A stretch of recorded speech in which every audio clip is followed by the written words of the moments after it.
Alright, so Parashat Masei is this week's parasha. Usually Matot Masei comes as a combined parasha, double parasha. This year it comes as a singles. And actually the next time that it comes as a single parasha is going to be in 2035. That's a piece of trivia for you. So enjoy it while it lasts. That's what I read. I mean, the last time was like 2011. It doesn't happen very often, and then there's a very long stretch. It's not going to be again. That's a long time. Yeah, I have to do a trying to it takes me like forever. Yeah, it takes a long time. So start now for next year. Okay, so what I'd like to focus on actually is page 928. The Arei Miklat. Arei Miklat, the subject is the cities of refuge. Okay, page 928. Actually, this isn't the first place that the Arei Miklat are discussed. And it's not the last place, it's the middle place. They're discussed they're alluded to in Parashat Mishpatim. In one pasuk in Parashat Mishpatim, all the way back in the book of Shemot. Oh wow, look at that. I actually opened right to the page. 420. Page 420 where it says, Makeh ish vamet mot yumat. If a person kills another person and they strikes another person and they die, he should be put to death. Va'asher lo tzada. That if it wasn't planned, Hashem caused it to come to his hand. In other words, it was an accident, okay, it was unintentional. I'm going to make for him a place that he can run to. That's the idea of Ir Miklat. So Ir Miklat is a city of refuge that you flee to if you kill somebody by accident. That's essentially what it is. And the halachot of Arei Miklat are detailed in the Talmud, in Masechet Makot, in the second chapter, and in 3 sections of the Torah. One is that one pasuk I read you. The other one is here in Parashat Masei, and the third place is actually in the book of Devarim. But for today, we're going to focus on what is presented to us in this week's parasha, and some basic questions we can ask about why this mitzvah is so important, what the significance of it is, and how it connects to some earlier stories in the Torah in a really fascinating way. So let's take a look. Vaydaber Hashem el Moshe lemor. Hashem speaks to Moshe and says, Daber el bnei Yisrael v'amarta lehem, ki atem overim et hayarden aretz Canaan. You are crossing over the Jordan River to the land of Israel, Eretz Canaan. V'kritem lachem arim, and you will select for yourselves or declare for yourselves cities. Okay, designate, I guess is the word in English. Arei Miklat tihyena lachem. They will be cities of refuge. V'nas shama rotzeach makeh nefesh b'shkaga. And a killer who kills somebody by accident will run away there. So one of the questions that I want everyone to ponder or to reflect upon as we approach this is the killer who kills by accident a murderer or not? Because in some ways we seem to treat this person in a more gracious manner than we would treat a murderer. I mean, we let this person run away to a city of refuge. We don't bring this person to justice and kill them right away. So that would seem to indicate that they are not treated as severely as an intentional murderer, right? Because we don't just grab them and kill them. We give them an opportunity to run away. On the other hand, we're going to see that in some ways the unintentional murderer seems to be treated at the same level as an intentional murderer, and that's one of the things that makes it so unusual. So let's see what happens. These cities will be for you as a refuge from the Redeemer. This type of Redeemer is a sinister type of Redeemer, not a good type of Redeemer. Why? So that the killer will not be killed before he has an opportunity to come to trial. What is this talking about? Anybody know? Somebody in the family called the Goel Hadam. A relative of the victim can come after the murderer and try to kill him. Now he might be able to do that even before the murderer has an opportunity for a fair trial. And that would be terrible, because that means that he doesn't have the chance to perhaps be exonerated in court. There are 3 possibilities. There are 3 verdicts that the court can pass over this murderer. One is guilty and he did it on purpose. And if he's guilty and he did it on purpose, he gets the death penalty. The other one is innocent, right? He didn't do it. We don't have sufficient evidence to convict. He gets to walk. The third possibility is he did it, but it wasn't intentional. That's the middle case. And in the middle case, he gets to go to the Ir Miklat. So basically, the Ir Miklat served more or less like a prison. Okay? It's not exactly like that, but the analogy would be to a prison. So before the trial, he runs to the Ir Miklat to be protected until he has an opportunity for his court date. At his court date, he gets judged. If he's exonerated, that means he's an innocent man. The Goel Adam cannot decide to be a vigilante and decide to take the law into his own hands and to kill this person because he thinks he killed his brother or something like that. You can't do that. He does. If the court decides that the man's innocent, the man's innocent. But if the court decides that the man is guilty, but it's manslaughter or it's unintentional, so he gets sent back to the Ir Miklat and he serves a sentence in the Ir Miklat. Can you give me an example of the third thing you said about if you kill someone, he killed it, he didn't do intentional. It wasn't intentional. What's that? I don't know. He's driving a car and he skids. He skids on ice or something, and he loses control of the car and kills somebody. I don't know. What was the first one? He shoots somebody in the head. And the other was intentional? That's intentional. You should kill somebody on purpose. You just directly kill them. If it's accidental, it means that you could have been more careful, but you didn't intend to kill anybody. So perhaps you were being similar. The third one is you're innocent. You didn't do anything. What the second one is that you killed by accident. Killing by accident. It's like you picked up a gun to clean the gun and accidentally it went off and you shot somebody. That's different than if you picked up the gun to shoot somebody. It sounds like the third one also. The third one is you're completely innocent. I accuse you of killing somebody. You didn't do anything. How could that be the same as shooting somebody? You didn't kill anybody. It can't be. You're innocent. Innocent is innocent. You didn't do anything. Like OJ. Yeah. Okay, so anyway, right. Or let's say if you're anus, which means you didn't have control over the situation at all. Like you were doing some work in your backyard, and some guy who is trespassing and walks right in front of what you're doing and ends up or jumps in front of your car. When you're driving at the normal speed limit, you're driving 30 miles an hour on Middle Neck Road, and somebody decides to jump right in front of your car, and then they get killed. That's you weren't being negligent. You didn't do anything wrong. If you're driving 70 miles an hour down Middle Neck Road and you hit a pedestrian, okay. That would be, again, you didn't intend to kill anybody, but that would be considered bishogeg. Okay, you killed the bishogeg. That would be somebody who goes to the Ir Miklat. Somebody who goes to the Ir Miklat is somebody who was negligent, but it wasn't intentional, which means that what they did was he went at 70 miles per hour. They said it was 30 miles per hour. Right. But he didn't intend to kill somebody. Yeah, and then he broke the right, but that doesn't mean that you intended to kill somebody. Intending to kill somebody is like what we would call like first-degree murder or something like that in American law, or second degree perhaps, right? Where you intend to kill the person. Here, no matter how fast you're driving, you don't intend to kill anybody. You're just being negligent. You shouldn't be driving that fast because you could kill somebody. So you're not being sensitive or considerate of other people, but you're not intending to kill anybody. You didn't think you were going to kill anybody. So that's the breakdown. So where it's complete anus, you had no way to imagine that this person's going to jump in front of your car, and you didn't do anything wrong, so of course you're innocent of the crime.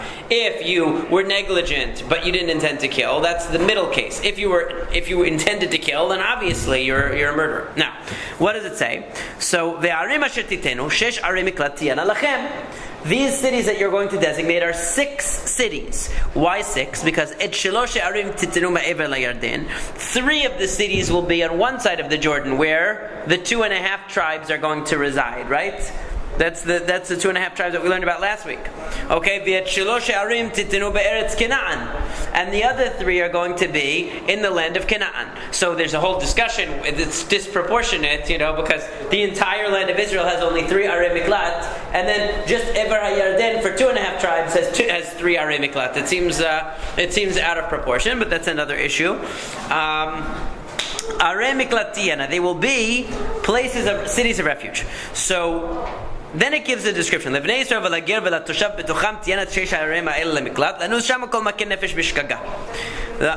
just a description, that these cities will be places for those who kill by accident. So he gives the Torah then gives various descriptions of somebody who kills intentionally, whether he killed with a piece of metal, whether he killed with a rock, whether he killed with a piece of wood, it doesn't matter. Any method of killing, if it's intentional, you are liable to the death penalty. Now on page 930, Go'el Adam hu yamit et harotzeach, befig'o bo hu yamitenu. The Go'el Adam, the avenger of blood, will go after this killer if he's an intentional killer. Meaning, let's say the intentional killer runs to the Ir Miklat and he says, I have asylum here. You can't get me. No, the Go'el Adam can go right in and kill him. Of course, the Bet Din is supposed to kill him, but it doesn't, if the Go'el Adam gets there first, the relative, that's also okay. So the point is that he's deserving of execution because he killed on purpose. And we don't believe in the idea that Hashem grants asylum to people. That's an idea of other religions. Other religions have the idea, you came into a church. We can't take you now. We can't apprehend you. So the police can't go in and, let's say, remove a criminal from a church because there's asylum in a church. Nobody's allowed to go in because God is very forgiving according to the church. Whereas in the Torah it says, Me'im mizbechit tikachenu lamut. If somebody is a killer, even if he's a kohen serving on the mizbeach and he's standing on the mizbeach, you pull him off and you bring him to justice. We don't have an idea that Hashem is going to shield a killer from justice, and therefore he can stand on the mizbeach or he can go hide in a synagogue and have some kind of asylum. That's an idea that comes from other religions. It's an idea actually that existed in pagan religions and was adopted by modern pagan religion of Christianity, which borrowed many ideas from paganism of old. So, many ideas. In fact, if you look at ancient Christianity, what they did was they were very smart. They were good PR men, because what they did was they realized it would be very hard for the idol worshippers to give up all the shrines that they had to all the different gods. So instead of destroying them, they would just go to a shrine and say, this was for Zeus before, and now it's for Saint Matthew. This was for... that's why they pray to the saints and everything. They have lots and lots and lots of people you can pray to. So that all those shrines just got converted over to some other object of worship. So it was no problem. It was very economical and people felt comfortable. We can still keep going back to the same shul, right? That we went to before. It just happens to be that now it's instead of calling it a shrine to Neptune, now it's Saint Mark or something like that. So it's the same thing. Hold on. Okay, just let's do a little bit more. Then you can ask. So I just want to go a little bit further. So now it says again. Let's say the person knocks you over. So he pushes him. Besin'ah. It means he hates you, which means it's intentional. So it's describing various ways that a person can kill on purpose. You don't have to kill the person strangling with them with your hands. It could be with an implement. It could be pushing them. All kinds of different ways. Not that it's trying to give you ideas of the various ways you could kill somebody, but it's trying to tell you that whether it's direct or indirect, if you initiated it in order to kill the person and the result is you killed the person, then you're liable for that. However, but if it was by accident, without any ill intent that you pushed him, or you knocked something over on the person without any calculation. In other words, you didn't have any intent to hurt this person, it was your friend. You bumped into them and they fell off a cliff. I don't know. And they died. Or they fell off a roof and they died. It was an accident. There was a story about, this happens sometimes. People, there was a story about a woman, she didn't die, but her friend knocked her into the swimming pool and she became completely paralyzed. There was a story a few years ago. She was about to get married or something, and it was a very sad story. She didn't die, thankfully, but the point is, it wasn't intended to harm her. They knocked her in. They shouldn't have done that, and she ended up severely harmed. And it could be that, God forbid, somebody could die from something which was considered harmless. It wasn't intended to hurt them, and that would be an example of bishogeg. Okay, או בכל אבן אשר ימות בה ולא ראות ויפל עליו וימות ולא אויב לו ולא מבקש רעתו. He's not his enemy. In other words, we look at all the different factors. So if we want to know if you're an intentional murderer, we don't say, if we know that you despise this person and you accidentally knock them off the top of the Empire State Building, which you can't do because there's guardrails, but whatever you knock them over, you accidentally did it. I didn't realize they were standing there. I bumped into them. We're going to look at the situation and realize that you hated this person and you wanted it to happen, and that's why it says if they weren't an enemy. So we look at the circumstantial evidence as well to assess their intent. But what happens? We bring the person to justice. So we judge between the killer and the goel adam. In other words, the family will bring the case to court and say, we want to try this person. We claim that he did it on purpose, or whatever they're claiming, and the court has to adjudicate this. And then הרוצח מיד גואל אדם, ושיבו אותו העדה אל עיר מקלטו שנס שם, וישב עד מות הכהן הגדול, אשר משך אותו בשמן הקודש. So assuming that in this case, the accidental killer was accidental, it wasn't intentional. So what happens? The Bet Din is responsible to make sure that he makes it back to the Ir Miklat in one piece, that nobody's able to kill him along the way. Because now the family of the victim is very upset. They want this person dead. And so they may go after him and try to get him before he gets to the Ir Miklat. So they send him with an escort to try to make sure that doesn't happen. However, something very interesting. There are two interesting elements here. Number one, what ends the sentence of the accidental killer? What concludes the sentence? Is it 20 years to life? Is it 30 years? How many years? Huh? They wait till the Kohen Gadol dies, which is first of all, it could be that the Kohen Gadol just got elected yesterday, and it could be a life sentence, or it could be that the Kohen Gadol dies tomorrow, and the person spent one day in the Ir Miklat. So that's an interesting concept that that everybody who is in the Ir Miklat, whether they've been there for 10 years or 10 minutes, if the Kohen Gadol dies, they're all released from their sentence. Very interesting. But then you have an even more interesting halacha, which is what happens if this guy, he killed somebody by accident. It was unintentional, it was negligent, but it wasn't intended to kill. The person died, and he goes to the Ir Miklat and he says, you know what, I'm really tired of the Ir Miklat. I want to go to Six Flags. I don't know. So he decides to go to Six Flags. What happens? Now, but guess what? The Goel Hadam happened to be going to Six Flags the same day. He picked a very bad day to go to Six Flags because it was the day that all the Jews go to Six Flags. They have like the kosher thing, right? So they all went to Six Flags. The killer goes to Six Flags. The Goel Hadam goes. He says nobody's going to mind if I just slip out for one day. Nobody's going to notice. But little does he know that the Goel Hadam is also at Six Flags. He sees the killer, and what happens? He finds him in Six Flags. So the Goel Adam is allowed to kill the killer. Okay? He's allowed to kill him in Six Flags or wherever.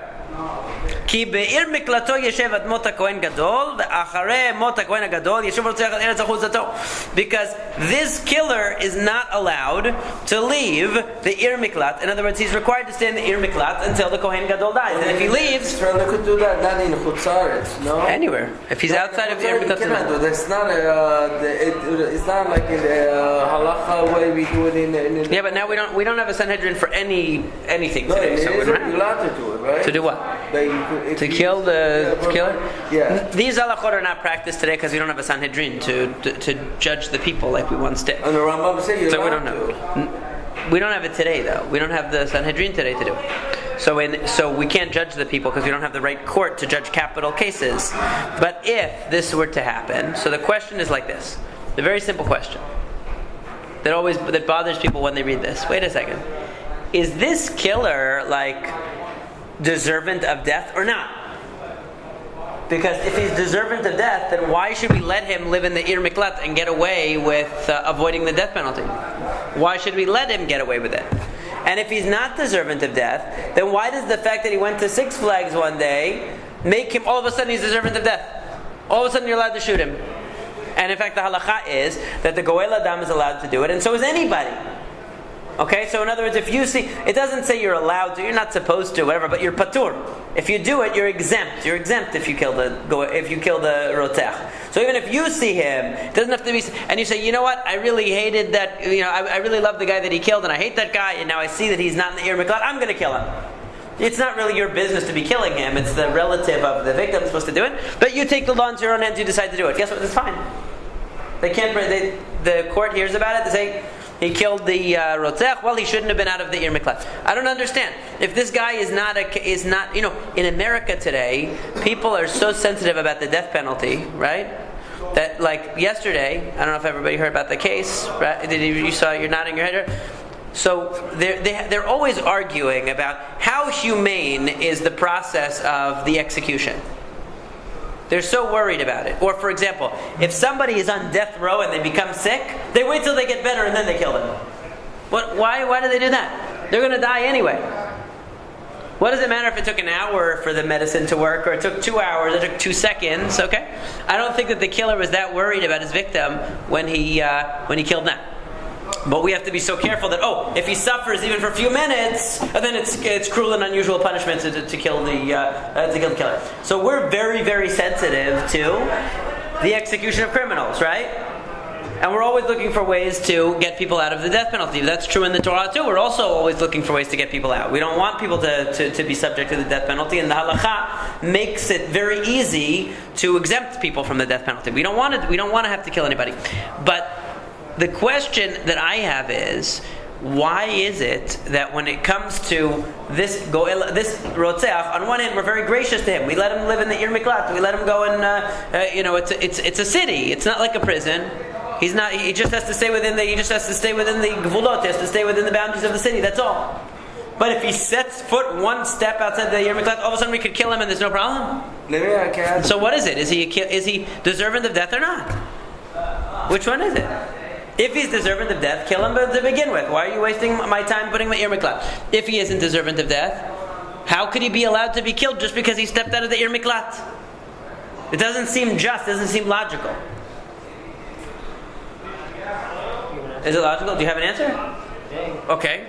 The reason he had to go in the first place was because he wasn't careful enough. He killed someone by accident. So when we place him inside the Ir Miklat, we're kind of testing him to see, is he going to be careful not to step outside? And if he does step outside, then he hasn't fixed his behavior, and then maybe then he's deserving of getting killed. That's a good way to look at it. What do you guys think? Can I give you an example? Where like Eichmann, he got it, they found him. Right. Well, he's intentional. That's not even they took executed him. They hanged him. Right. So you can that's what they're in Eretz Yisrael. Right. That was an exception because of crime. That's a whole other thing. But in Eretz Yisrael doesn't follow halakha today. It has its own secular laws. They don't follow. No, they don't follow that. No? They follow secular laws. So yeah, especially when it comes to criminal laws. So anybody else have a thought here? So I would ask this. Wait. So the reason this person was negligent and he killed somebody, but he wasn't. But why is whether he's careful about stepping out of a city a good test? I mean, stepping out of a city has nothing to do with being careful with a chainsaw, or a gun, or a car, or anything like that. So why would not stepping out of the city be a good test? What? Is it maybe that, like you said, I think he is deserving of death. Because if you killed somebody, whatever, but like you said, Judaism is not trying to kill anybody. Judaism is not out to get anybody. So they're giving you the chance to protect yourself. So they're not trying to kill you because you didn't try to kill anybody. Okay. But you are deserving of death. So if you leave the boundaries of the protection that we give you. So they're giving you an out. So the way you're looking at it is, they're giving you an out, but if you don't take it, then you're a fool. Yeah. So they're giving you an exemption.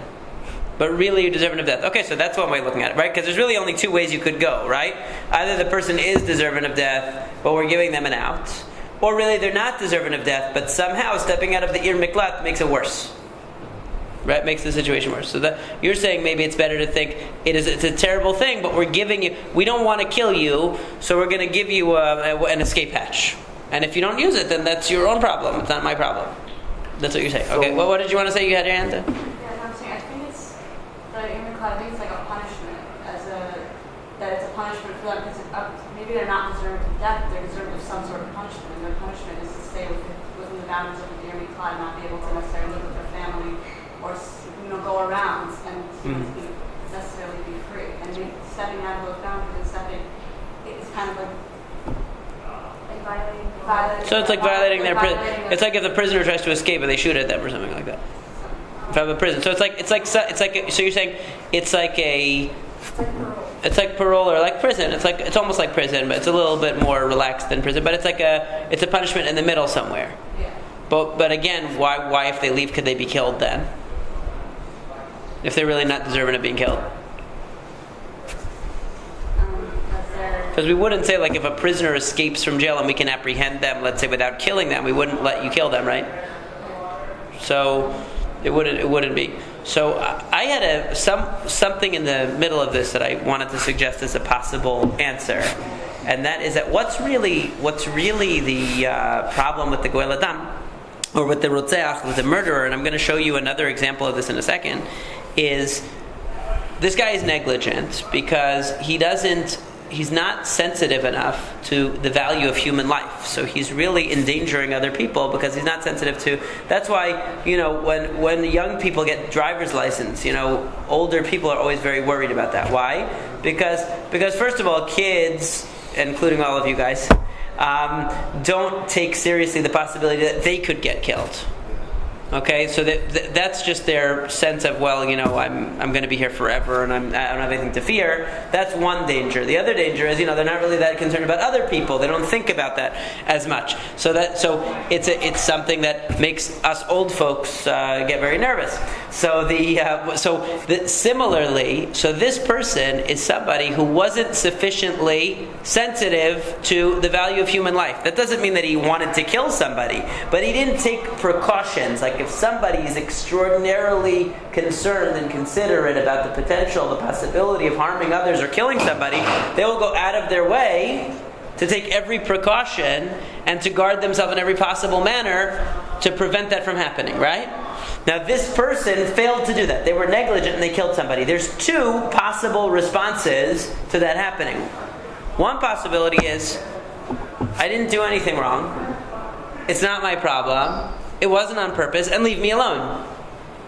And the other possibility is a person who really feels contrite and a lot of remorse about what they did. And that really defines the nature of the person even more than the crime. In other words, this is an example of where the crime that the person did, we don't really know the character of this person fully until we see how they deal with the aftermath of their crime. If in the aftermath of their crime they say, "Oh my God, I can't believe what I did."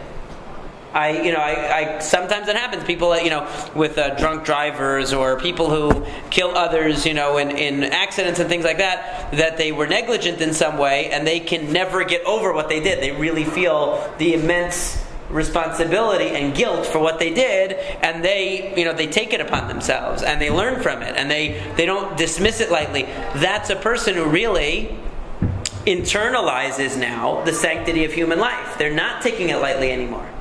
Whereas a person who just says, "Oh, I killed somebody, whatever, I want to move on with my life. It wasn't on purpose, so why are you bothering me?" That person is just compounding the original crime. Because the original crime was that they didn't take the fragility of life or the preciousness of life or whatever it is. They didn't take it seriously enough to be careful. And now what are they doing? They're reinforcing that attitude. They're saying, whatever, it's not. What did I do? I didn't do anything. So going to the Ir Miklat is a sentence for a person. Essentially, is saying, I take responsibility for what I did, and I realize I did something horrible. And I'm going to go to the Ir Miklat. And I'm going to have to think about this for a long time, for what I did. Whereas a person who says, I'm going to Six Flags, is saying, I didn't really do anything so bad. I didn't really do anything wrong. It's not that serious. Whereas a person who killed someone inadvertently even should feel a tremendous remorse for what they did. If they're getting the message of the sanctity of human life, they should be beside themselves. They should want to go to the Ir Miklat to try to start all over again. They should feel really, really profoundly terrible for the crime that they committed. That is what's going to determine And oftentimes judges, even today, even American judges will take that into account. Oh, this criminal didn't show any remorse. Or they did show remorse. Oh, if they showed some remorse, then we're going to take that into account. We're going to be more lenient. If they didn't show remorse, then we're going to treat them more harshly, right? This happens all the time. Like there was a guy that killed his wife years ago, Peterson, whatever his name was, and like the day after she died, he like sold the car, got a new TV, upgraded his cable service. He showed that he was happy that she was gone. He didn't show any remorse. So even if it was an accident or whatever he claimed, he certainly didn't indicate that it was an accident or that he cared very much from his behavior afterwards. And that's what the Ir Miklat is testing. The Ir Miklat is testing the killer to say, how much do you really understand the gravity of what you did? And we understand that lechatchila, beforehand, you didn't intend to kill this person. But now, do you realize how serious it was what you did? Because if now you realize how serious it was what you did, we'll let you go. But even now, after it happened, you still dismiss the significance of what you did, that shows that you're still going to be negligent about human life. You're still not taking it seriously. You haven't learned the lesson, and you haven't internalized it, and therefore you are just as bad as a regular killer. You're just as bad as an intentional killer because you're not taking to heart the gravity of what you did. And there's a precedent for this in earlier in the Torah, and that's the first murder in the Torah. Who's the first murderer in the Torah? Cain and Hevel, right? What happens with Cain and Hevel? If you look back, all the way back to Bereshit, which is the let's see what page it's on. Page 20. So on page 20, Hevel and Cain have their conflict. Hashem is accepting the offerings of Hevel and denying those or rejecting those of Cain, whatever exactly that means. And of course Cain gets very upset. And Hashem says, why are you so sad? Why are you falling on your face? What's the problem? If you improve yourself, Hashem will accept you. If you don't improve yourself, then lapetach hatat rovetz, more trouble is going to be crouching at the door for you. And it wants to take you down. Don't let it take you down. Make sure to overcome it. Okay, overcome whatever yetzer hara, whatever evil inclination is pushing you forward, propelling you forward. So what does Cain do? Of course, Cain kills Hevel, and in order to eliminate his rival. Okay, they were competing. They were in competition. They were in competition for God's favor. They were in competition for economic success. One was in the livestock business. One was in the agricultural. Was in the growing crops. And so they were competing for territory, for Hashem's favor, for all kinds of things. And Hashem says to Cain the famous line, "Where is your brother Hevel?" And what does Cain say? "Am I my brother's keeper?" Right? Shomer achi anochi. Am I my brother's keeper? Why are you asking me? Why? I'm guarding my brother. You're asking me? And of course Hashem says that Kol demei achicha tzorkim elai min ha'adama. The voice of the blood of your brother is crying out to me from the ground. And now you're going to be cursed from the ground that opened up its mouth to take the blood of your brother from your hands. And when you work on the ground, it's not going to give you its strength anymore. Na vanat tiya ba'aretz. You are going to be a wanderer in the land. In other words, what is the sentence that Hashem prescribes to Cain? What is it basically? It's like the Ir Miklat. You need to run away now. You need to go away from your home. What happens to the person who is the accidental killer is he no longer is allowed the privilege of having a stable residence in the place that belonged to him. He's no longer allowed to feel that sense of stability, that sense of ownership, that sense of power and control that he had when he had his own achuzah, his own place. And that's what's taken away from Cain. Cain, you eliminated Hevel because you wanted the power, you wanted the control, you wanted to be the one in charge. It's going to be the opposite. You're going to be on the run now. You're going to have to leave. You're going to have to go to Navanat. You're going to have to be a wanderer in the land. And you're going to have lots of trouble. And what does Cain do? Does Cain say, get out of my face, I don't care? No. I realize my sin is too great to bear. You've driven me away today from the face of the earth, and I'm going to be hidden from your presence. I'm going to wander around. Isn't that interesting? Anybody who finds me is going to kill me. What is this like? Exactly what we read in the parasha, right? Anybody who finds me can kill me. I have no protection now. So he had the wandering part, but he didn't have the protection part. He was worried that another person or another animal or whatever might come and kill him. He wouldn't have the protection. And so what does Hashem say? Vayomer lo Hashem, lachen kol oreg Kain shevatayim yukam. Therefore, whoever kills Cain will be avenged. Vayasav Hashem leKain ot leviltiakot oto kol motzeo. And Hashem made some kind of a sign for Cain, which is not exactly clear what it is. Rashi says he put the name of Hashem in his forehead. We don't know exactly what it means, but he left, and that was to protect him from any kind of attack from humans or animals for revenge. And of course Cain leaves and he goes on to live his life. But the idea of being exiled from where you normally belong, from where you feel that you're the one in charge, from where you feel that things revolve around you. Because what is the person who's negligent about human life? The person who's negligent about human life is a person who's totally absorbed with their own life.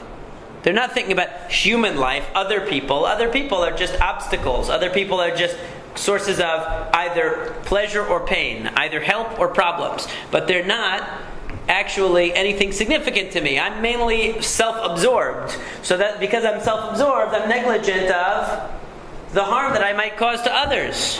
I'm not paying attention to that. Isn't that every case of negligence? Isn't every case of negligence where the person is so self-absorbed, whether it's a negligent parent or a negligent doctor or a negligent teacher, whatever it is a person who is so self-absorbed that they're not concerned about the rights or the needs or the safety or the health of someone else. So that's exactly what this killer is like. So what do we take away from this killer? The ability to feel that things revolve around me. Because you know what? You can't live in your neighborhood anymore. You can't live in the place that you own with your family anymore. You can't have all of the things that make you feel like you're the center of attention anymore. We're going to put you into an environment where you are just a ger v'toshav. You're just a stranger who has to be held there for an indefinite period of time. So you lose that opportunity. And that's exactly what Hashem said to Cain. Because you didn't attach value to your brother's blood, to your brother's life, you thought that your brother was just a commodity, or your brother was just a threat to you that could be eliminated. Like, you are the one who's really important here. You are the one who really counts. And your brother was getting in the way of your plans. Because of that, you're not going to have your own land anymore. You're not going to have your own place anymore. You're not going to have that feeling of being at the center of the action anymore. You're going to be a wanderer who's threatened by others. And you're going to need Hashem's divine protection to make sure that nothing bad happens to you. So Cain actually is the first person to have galut. Now, of course, you can ask the question, well, wait a second. What's the difference? Cain killed on purpose. He did it on purpose, right? He did it on purpose. So he's not exactly the same as the accidental killer, right? But some people are more forgiving of Cain because, after all, he had no precedent. Right? There was no precedent for what was allowed and not allowed. There were no mitzvot given. The mitzvah not to kill as an official mitzvah was given actually to Noach for the first time. That if somebody kills, you have to kill them. That was given to Noach. That there would be some kind of human justice system to hold people accountable for murder or other averot, other sins that they would do. But up to in the times of Cain, there wasn't any system. There wasn't any clear set of standards or rules that were explicitly given to people. So there's some consideration for that in the case of Cain. Essentially, he's treated as if he were an accidental killer. Although he's not completely, but he's treated that way. Did you want to say something? Don't you feel that now there are people who you can't depend on them and they really don't have that capability of being there for others? Like you're saying, how Cain should have been? Well, today's society, we really promote Society. Individuals. Yeah. Our world now. There are lots of individuals who are totally self-absorbed. Is that what you mean? That you can't count on them to help others or to care about others? I'm saying that I do believe that Hashem made Jews that just don't have the capability of helping people. They don't have the ability? They might think they do. But There is, there's definitely a range of people who are less or more naturally inclined to that. Somebody who's incapable of empathy, for example, is considered mentally ill. Somebody who's incapable. Like, they cannot empathize. They cannot relate to somebody else. That somebody else even has feelings. They can't relate to that. So sociopaths and psychopaths, and like serial killers and that, They are one of the characteristic features of those people is that they have no empathy. They have no ability to see you as a person. They only experience their own emotions and desires and needs. You are just like a prop. You're just a mannequin walking around for them to do what they want. That's the way a mentally ill. That's an extreme, but that's the way that they would be. And so when they're young, one of the signs of a potential warning signs of a child who's going to be a sociopath or psychopath is they torture animals, because that's the only helpless thing that they have, that they can express whatever this victimizing, this desire to victimize others. The only specimen that they have to work with is animals. They can't do that to people yet. But you're right. That's an extreme. Yeah. But that's absolutely no empathy. Yeah. But what about after that? Okay, so then you have people. See, I think, and I want to hear your opinion. I'll tell you. I think that there's a big difference between people who have children and don't have children. That's my opinion. Okay, so I think that but then there's it's a people very. who have children and really shouldn't be mothers. You're absolutely right, and we read about them in the news like every day, and it's horrible and it makes you sick. But the fact that it makes you sick is a good thing, because if it didn't, I would say there's something wrong with you, right? If the fact that it upsets us so much is a good thing. If it didn't upset us, that would mean we accepted it as normal. Now, there's even halacha that someone is not allowed to sit on a Sanhedrin that judges capital cases unless they have children. They must have children. Any chacham, any rabbi, no matter how great of a gaon they are, if they don't have children, they can't sit on a Sanhedrin that judges capital cases. And the reason is because you can't fully have empathy for another person until you have children. What's the reason? I'll tell you. Because our nature is to attach value first and foremost to our own ego. Always. Even if you're in a relationship with another person that you love them, no matter how much you love them, you always love yourself more. But once you have children, for the first time, you actually love another person to the same extent or more than you love yourself. And you never experience that until you have children. Just emotionally, you never experience that. No matter how much you might love somebody. Okay? I'm not talking about loving Justin Bieber. I'm talking about loving somebody for real. Okay? No matter what? Do we look like Justin Bieber? You're a little bit. Maybe Justin Timberlake.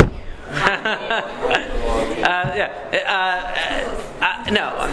I'm talking about really when you really love somebody that you have a close relationship with. Still, if it came down to you or them, you're going to put yourself first most of the time if it's something really critical. But for children, for your own children, parents all the time will sacrifice themselves for the sake of their children. That's the first time they experience that. But I think that just from my personal experience and what I've seen in other people, that once you've had that experience with your own children, you are able to have more empathy for everybody.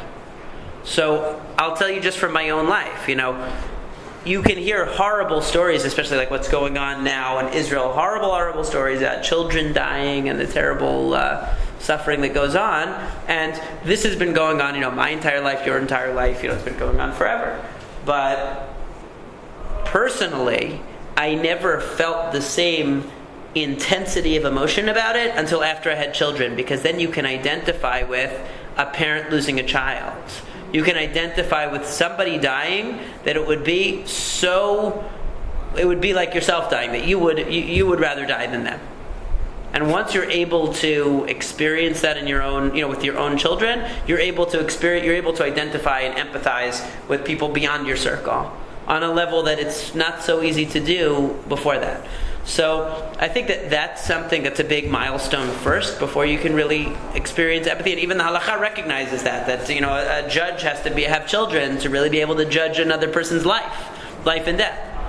Because to a person who doesn't have children, you're just another case in front of them. They're not going to realize you have a mother, you have a father, you're somebody's child. It's a different feeling. A different experience. So you're right that people still need to. That doesn't mean that everybody who has children is a perfect tzaddik either. So they need to work on it. That's why we have so many mitzvot. Tzedakah and chesed is so important to be able to extend ourselves. And actions can affect a person's personality. I mean, why do you think that Hashem would meet people with that? everyone's got their challenges. Balancing? I think everybody has their challenges. Everybody has their unique. There's nobody who comes into the world and like in every area they're perfect. So people who have a natural inclination towards empathy might not have a natural inclination towards other important qualities. It's a different trait than anything else. Empathy is like, it's a main thing of being Jewish. Right. You're right.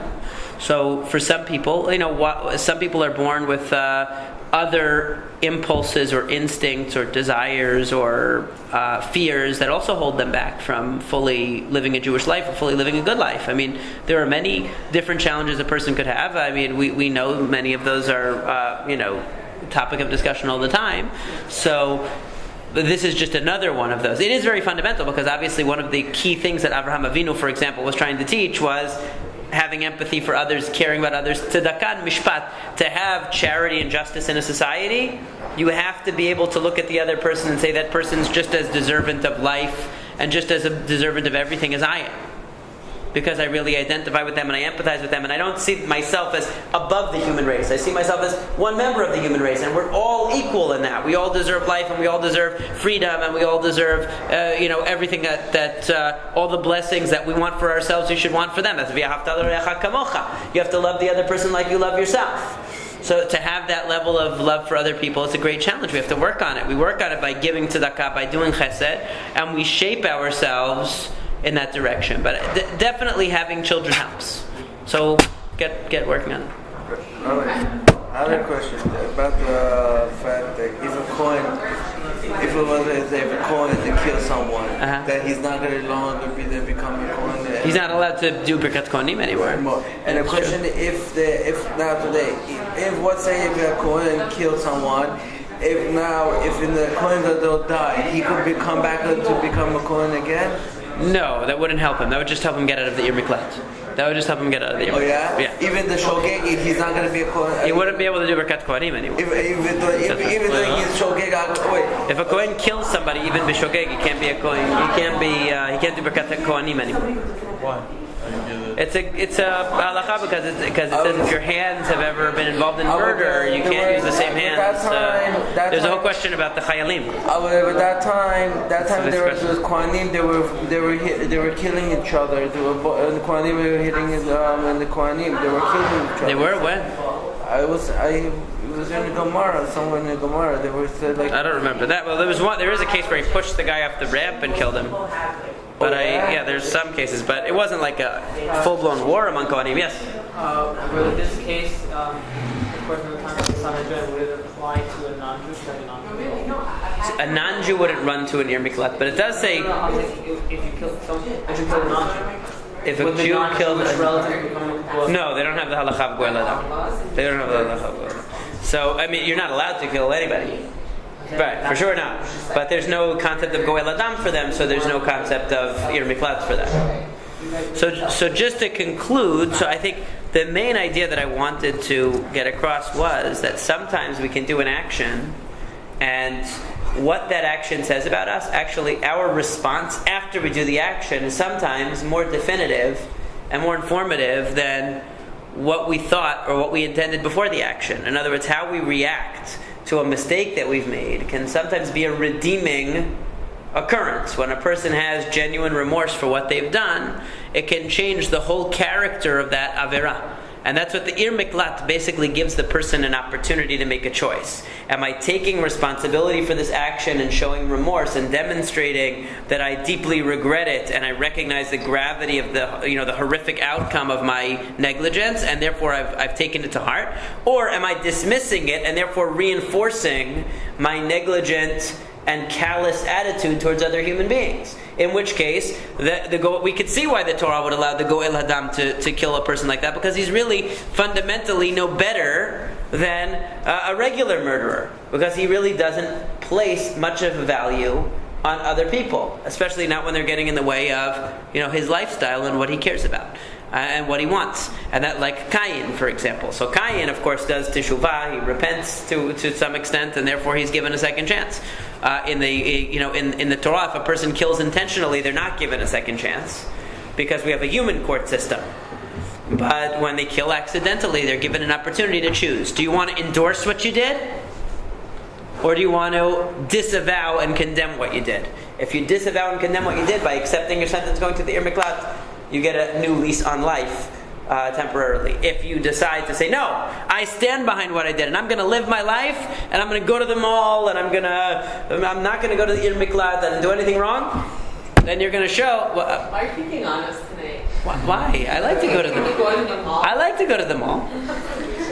And then What's wrong with the mall?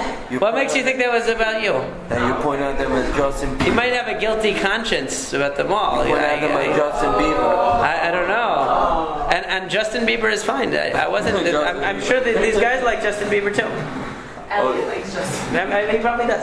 So in any case, that's the lesson. So the lesson is that in the and it's a general principle of teshuvah.